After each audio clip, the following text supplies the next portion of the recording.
কেমন আছেন সবাই? সকালবেলা মনে হয় কালকের থেকে আজকে একটু ঠান্ডা কম। আমি মনে করতেছি। আপনারা কি অনুভব করতেছেন? ঠান্ডা একেবারেও কমে নাই, কিন্তু কালকে থেকে আমার মনে হয় যেন আজকে একটু কম ঠান্ডা। যেমন ৫টার সময় তো টের পাওয়া একটু গরম লাগতেছে। কালকে তো আমার পাও সারাদিন ঠান্ডায় রয়েছে। সকালবেলায় একবার বাইর করছি পাও, ওই টাইমে যে ঠান্ডা হয়েছে আর তার গরমই হয় নাই।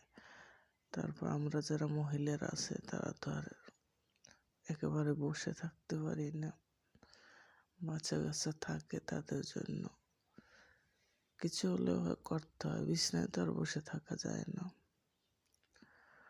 এই জন্য প্রচুর ঠান্ডা, নিজেদের দিক খেয়াল রেখে চলতে হবে।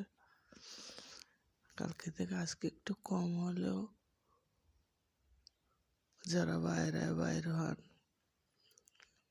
যেমন ছাদে উঠেন, ব্যালকনিতে যান, একটু গরম কাপড় চোপড় সুন্দরভাবে পরে তারপর বের হবেন, নাহলে ঠান্ডায় আমাদের ক্ষতি করতে পারে। ঠান্ডায় মানুষের রক্ত চলাচল বন্ধ করে। তাই সবাই নিজের দিক খেয়াল রাখবেন, ভালো থাকবেন। আল্লাহ হাফেজ।